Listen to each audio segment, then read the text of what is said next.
Hi friends, welcome back to my channel AJ talks. दोस्तों, loan लेना आजकल एक बहुत ही आम बात हो गई है। हमें मकान लेना हो, गाड़ी लेनी हो, विदेश यात्रा पर जाना हो, हायर स्टडीज के लिए जाना हो, तो हम लोन के सहारे अपना काम कर लेते हैं कि भाई चलो लोन ले लेते हैं, बाद में धीरे धीरे हम ये कर्जा उतार देंगे। लेकिन तब क्या हो जब आप किसी बैंकिंग या नॉन बैंकिंग फाइनेंशियल कंपनी के पास जाएं लोन लेने के लिए, लोन अप्लाई करने के लिए, और आपको पता चले कि आपकी जानकारी के बिना ही आपका एक लोन ऑलरेडी चल रहा है, जिसकी कि आप किस्तें भी नहीं भर रहे हैं, और ये लोन 6 महीने या 8 महीने पुराना है और आपने इसकी अब तक एक भी किस्त नहीं दी है, जिसकी वजह से आपका जो क्रेडिट स्कोर है वो बहुत ज्यादा लो है, तो आपको लोन नहीं मिल सकता। आप हो जाएंगे हैरान, क्योंकि आपने तो कभी कोई लोन अप्लाई नहीं किया और ना ही आपने कोई लोन लिया। तो अब सवाल यह है कि आपकी आइडेंटिटी के साथ ये लोन आखिर लिया किसने और कैसे। तो दोस्तों, आज की वीडियो का यही टॉपिक है, जो कि है आइडेंटिटी थेफ्ट से रिलेटेड, यानी कि आपकी आइडेंटिटी चुरा करके आपके नाम पर कोई लोन ले जाता है।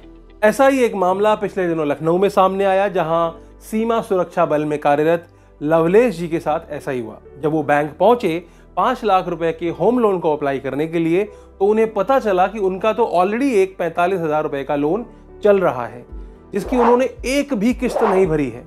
आखिर वो किस्त कैसे भरते? उनकी जानकारी के बिना वो लोन चल रहा है, उन्हें पता ही नहीं है कि उन्होंने कोई लोन लिया है। जब उन्होंने और तफ्तीश की तो पता चला कि उनकी आईडी का इस्तेमाल, पैन कार्ड का इस्तेमाल, आधार कार्ड का इस्तेमाल करके किसी ने उनके नाम पर लोन ले लिया। जब पूरी डिटेल्स पता की तो पता चला कि ये लोन ऑनलाइन किसी थर्ड पार्टी कंपनी ने दिया है, और साथ में ही वो जो मोबाइल नंबर वहां पर मेंशन है वो भी लवलेश जी का नहीं है। जब पुलिस के पास कंप्लेन गई और उस मोबाइल नंबर पे कॉल किया गया तो पता चला कि वो मोबाइल नंबर भी किसी फर्जी डॉक्यूमेंट से लिया गया था और अब बिल्कुल भी एक्टिव नहीं है। अब लवलेश जी के नाम पर लिया गया ये लोन, इसकी एक भी किस्त नहीं चुकाई गई थी, जिसकी वजह से लवलेश जी का जो क्रेडिट स्कोर था वो बहुत ज्यादा खराब हो गया था, जिसकी वजह से बैंक ने उन्हें होम लोन देने के लिए साफ इनकार कर दिया कि भैया आपकी क्रेडिट हिस्ट्री तो बहुत खराब है, तो हम आपको लोन नहीं दे सकते। अब इसमें लवलेश जी क्या करें या आप क्या करें? ऐसे ही बहुत सारे मामले पिछले साल आए थे जो कि इंडिया बुल्स की धनी ऐप से रिलेटेड थे। जी हाँ, पिछले साल धनी ऐप का नाम भी जोरों शोरों से उछल रहा था, जिसमें बताया गया कि जो स्कैमर्स हैं उन्होंने धनी ऐप के माध्यम से दूसरों की पैन कार्ड, दूसरों के आधार कार्ड का इस्तेमाल करते हुए लोन हासिल कर लिया। जब इंडिया बुल्स से इसके बारे में जानकारी ली गई तो उन्होंने बताया, उन्होंने एग्री किया कि हाँ, ऐसे कुछ मामले उनकी नजर में आए हैं जहां कस्टमर्स ने कंप्लेंट की है कि उन्होंने कभी धनी ऐप से लोन लिया नहीं है। बावजूद इसके ऐसा दिखाया जा रहा है कि धनी ऐप के द्वारा उन लोगों को लोन दिया गया है, जबकि कभी भी उन्होंने किसी भी तरह से कोई पैन कार्ड या कोई उनका ऐप भी डाउनलोड नहीं किया। बावजूद इसके उनके नाम पर किसी को लोन दे दिया गया। अब आप सोचिए, जब आप जेन्युइनली जाते हैं बैंक के पास और आप लोन मांगते हैं तो कई बार रिजेक्ट कर दिया जाता है, लेकिन इस तरह के जो इंस्टेंट लोन वाले जो एप्स आजकल मार्केट में घूम रहे हैं वो बड़ी ही आसानी से सिर्फ पैन कार्ड और आधार कार्ड लेकर के ही किसी को भी लोन दे देती हैं। ये भी वेरीफाई करने की जहमत नहीं उठाती हैं कि वो बंदा जिसका पैन कार्ड का इस्तेमाल किया जा रहा है उसी बंदे तक ये लोन की राशि पहुंची है या नहीं। तो जिसको नहीं मालूम, मैं बता देना चाहता हूं कि क्रेडिट स्कोर क्या होता है। क्रेडिट स्कोर दरअसल आपके वित्तीय लेन देन पर निर्भर करता है। आपका एक क्रेडिट स्कोर बनाया जाता है, इसके तहत कोई भी फाइनेंशियल इंस्टीट्यूशन ये डिसाइड करता है कि आपको क्रेडिट कार्ड देना चाहिए या नहीं देना चाहिए, आपको कोई लोन मिलना चाहिए या नहीं मिलना चाहिए। आपके पिछले किए हुए भुगतानों, मान लीजिए आपके पास कोई क्रेडिट कार्ड है और आप उसकी बहुत ज़्यादा पेमेंट्स को डिफ़ॉल्ट कर रहे हैं, मान लीजिए आपका कोई पुराना होम लोन चल रहा है जिसकी पेमेंट्स को आप डिफ़ॉल्ट कर रहे हैं, तो इसका असर पड़ता है आपके क्रेडिट स्कोर पर, जिसको हम आम बोलचाल की भाषा में सिबिल स्कोर भी कहते हैं। दरअसल भारत में क्रेडिट इंफॉर्मेशन कंपनी नाम से, CIC के नाम से एक ऐसी संस्था बनाई गई है जो कि RBI द्वारा अप्रूव्ड है, और साथ में वो जितने भी फाइनेंशियल इंस्टीट्यूशंस हैं उनके साथ जुड़ी हुई है। यानी कि किसी भी तरह का कोई भी लोन दिया गया हो या कोई भी क्रेडिट कार्ड दिया गया हो या यूजर की किसी भी तरह की कोई इंफॉर्मेशन हो, चाहे आपने मकान खरीदा हो, चाहे आपका जो भी कोई पर्सनल डिटेल्स हो, वो सारा कलेक्शन CIC के द्वारा किया जाता है। इसके बाद हर एक बंदे की एक प्रोफाइलिंग की जाती है और वो प्रोफाइलिंग हमेशा उपलब्ध रहती है CIC के द्वारा मान्यता प्राप्त 4 कंपनियों के माध्यम से। अब वो 4 कंपनियां कौन सी हैं? पहली है सिबिल, दूसरी है एक्विफैक्स, तीसरी है एक्सपीरियन, और चौथी है CRIF हाई मार्क। तो इन चारों कंपनियों के पास में हर व्यक्ति का लेखा जोखा होता है, सबका पर्सनल रिकॉर्ड होता है। आजकल आपको पता ही है कि आधार कार्ड पैन कार्ड से कनेक्टेड है, तो आप कोई भी लोन अप्लाई करते हैं या आपने कोई इंश्योरेंस लिया हुआ है या आपने कोई घर खरीदा हुआ है या आपका कोई पुराना लोन चल रहा है, ये सारी जानकारी इन कंपनी द्वारा रखी जाती है।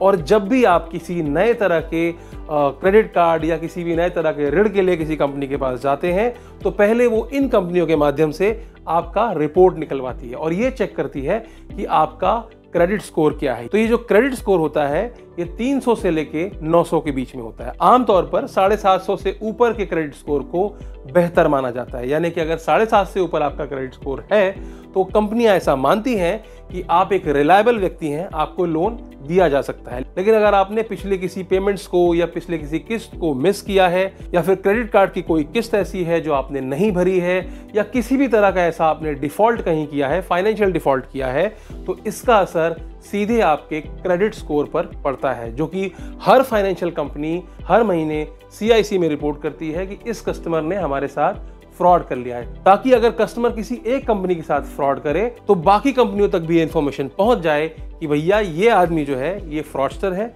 ये आदमी लोन लेने के बाद उसको रीपे नहीं करता है। तो क्या होगा अगर आपने किसी एक संस्था के साथ में ऐसा फ्रॉड किया है कि आपने उससे लोन लेकर के आप रीपे नहीं कर रहे हैं, तो भविष्य में आपको किसी भी फाइनेंशियल इंस्टीट्यूशन से या किसी भी बैंक से लोन नहीं मिलने वाला है, ना ही आपको कोई क्रेडिट कार्ड ऑफर करेगा। तो आपको हमेशा अपनी किस्तें समय पर चुकानी चाहिए ताकि आपका जो क्रेडिट स्कोर है ये खराब ना हो।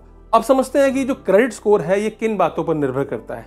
सबसे पहली चीज जो मैंने आपको बताई वो तो ये है कि आपकी जो रीपेमेंट्स हैं वो टाइमली हो रही हैं कि नहीं हो रही हैं। दूसरा, आपकी जो क्रेडिट लिमिट मिली हुई है, यानी कि आपका जो क्रेडिट कार्ड है, अगर क्रेडिट कार्ड में क्रेडिट लिमिट होती है तो उसको आप किस तरह से यूटिलाइज कर रहे हैं। तो अगर आप अपने क्रेडिट लिमिट का यूटिलाइजेशन जो नहीं कर रहे हैं तो भी ये आपके लिए एक नेगेटिव पॉइंट है। तीसरा, आपने बहुत सारे लोन्स के लिए एक साथ सैंक्शंस ले लिया है या बहुत सारी जगह पर आपने लोन्स के लिए अप्लाई कर दिया, यानी कि आप कई जगह पर लोन का सैंक्शन लेके बैठे हैं, इसको भी एक नेगेटिव पॉइंट की तरफ देखा जाता है। इससे भी आपका जो क्रेडिट स्कोर है वो कम होता है। दरअसल हर बार जब भी आप क्रेडिट स्कोर की इंक्वायरी करते हैं तो आपके 3 पॉइंट खर्च होते हैं, यानी कि हर बार क्रेडिट स्कोर की इंक्वायरी करने पे आपका सिबिल स्कोर थोड़ा सा कम होता है, जो कि अगले महीनों में जब आप टाइमली रीपेमेंट कर रहे हैं, आपकी हिस्ट्री अच्छी है, तो ऑलरेडी वो रिकवर कर जाता है। चौथा पॉइंट होता है कि आपने जो लोन लिया हुआ है उसमें से अनसिक्योर्ड लोन का परसेंटेज कितना है। जितना ज्यादा अनसिक्योर्ड लोन का परसेंटेज होगा उतना ही वो नेगेटिव पॉइंट होगा आपके क्रेडिट स्कोर में।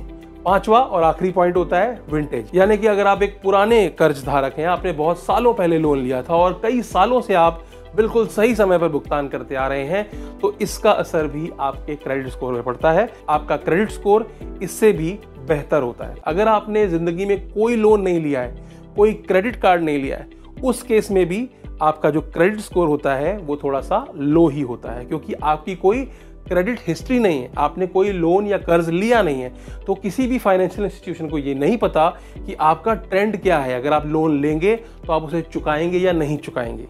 तो अब आप समझ चुके होंगे कि क्रेडिट स्कोर को बेहतर बनाने के लिए आपको क्या करना है। तो अब बात करते हैं कि आपको इस फ्रॉड से बचना कैसे है, यानी कि आपके नाम पर अगर कोई लोन ले चुका है तो आपको पता कैसे चलेगा।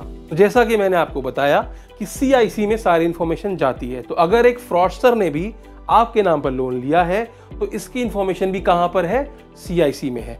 तो CIC से आपको अपनी रिपोर्ट लेने के लिए क्या करना है, इन चारों संस्थाओं में से किसी एक संस्था के पास जाना है और उनसे अपनी रिपोर्ट डाउनलोड करनी है। रिपोर्ट डाउनलोड करने के लिए आपकी जो पर्सनल इंफॉर्मेशन है उसका इस्तेमाल किया जाता है, मसलन पैन कार्ड, आधार कार्ड, जिससे कि आप अपनी रिपोर्ट खुद भी डाउनलोड कर सकते हैं। इसके अलावा कई सारी थर्ड पार्टी ऐप्स हैं, जैसे कि पेटीएम हुआ, बैंक बाजार हुआ, क्रेडिट मंत्री हुआ, इस तरह के कई सारी और भी थर्ड पार्टी ऐप्स होती हैं जो कि लोन प्रोवाइड करती हैं। तो वो भी इस तरह के फीचर्स देती हैं कि आप आसानी से अपना सिबिल स्कोर या क्रेडिट स्कोर चेक कर सकते हैं।